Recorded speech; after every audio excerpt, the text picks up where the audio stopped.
Yeah, another big issue this week has been the sheep live export bill passing through the Senate, exports to be phased out by 2028.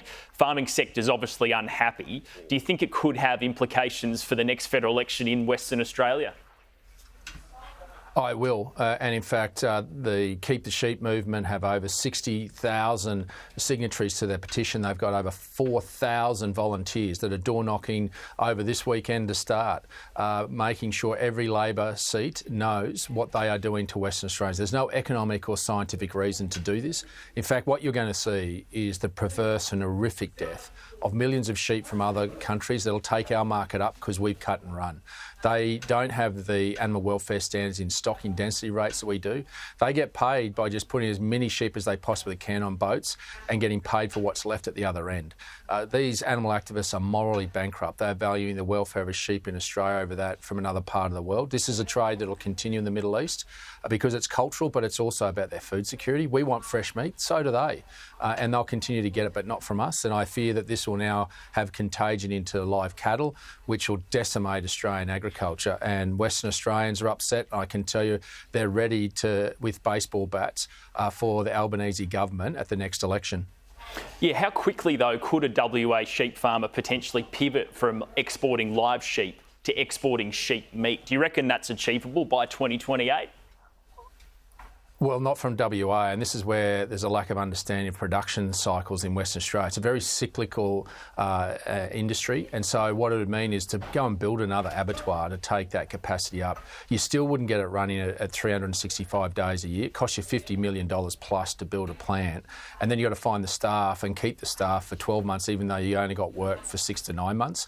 So the economics aren't there. And then if you want to bring it east, there's the Nullarbor, and the transport costs are just too high. So this is already having devastating impacts where farmers, the price has dropped to $10, $20 a head over in Western Australia, and some farmers are choosing, because they can't afford to send them to market, simply shooting them in the paddock. And that's all at the feet of these animal activists, RSPCA, and that's the sort of animal welfare outcomes that happen. So unfortunately, it's not as simple as thinking you can just process it and send it. Agriculture is a little bit more complicated than that, and this government hasn't appreciated that. But we've also been disrespectful to our trading partners in the Middle East, who will now have to go to other parts of the world to get their food security.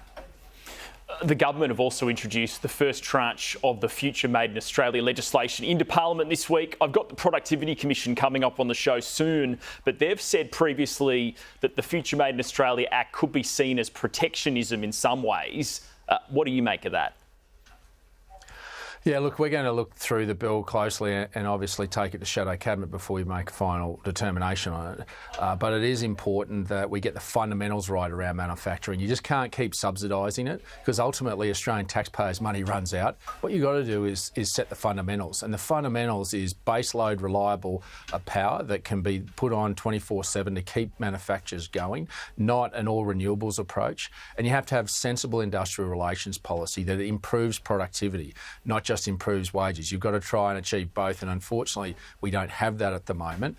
And this government's spending $45 million on an advertising campaign for this in a cost of living crisis. I would have thought if the policy's so good, you wouldn't have to run ads around the country on it. So we'll be mature about this. We'll look through the legislation, but I do get concerned about us continuing to try and keep manufacturing going with just subsidies rather than tackling the root cause of why it's leaving this country, which is baseload power that's reliable and affordable, as well as proper industrial relations policy. Yeah, you mentioned baseload power. There's obviously been a lot of headlines in recent weeks about nuclear and the proposal to build 7 reactors. Do you think sentiment at all has shifted over the past few weeks since the first announcement came out? Yeah, I think it has, and we've seen that in polling, but we're not taking that for granted. We're taking this slowly and in bite sizes, and so the next announcements will be around the costs. We've said that Australians will own these, and we've been upfront with those communities, and the communities overwhelmingly support this because they don't want a future in regional Australia littered with transmission lines, wind turbines and solar panels.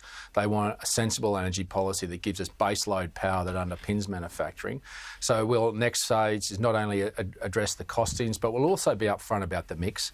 There will be a transition from some of our coal into nuclear plants, along with gas and carbon capture storage, and there still will be renewables. We'll have a mixture, and that's what most industrial countries around the world have done. If you look at Japan in particular, they're reopening their nuclear power plants, building a new one, taking Australian gas, storing their carbon back here in Australia, which we get paid for, and they're still having renewables. So we just want to get that mix right and the balance right about bringing energy security to our country, but giving sovereign capability to our manufacturing into the future.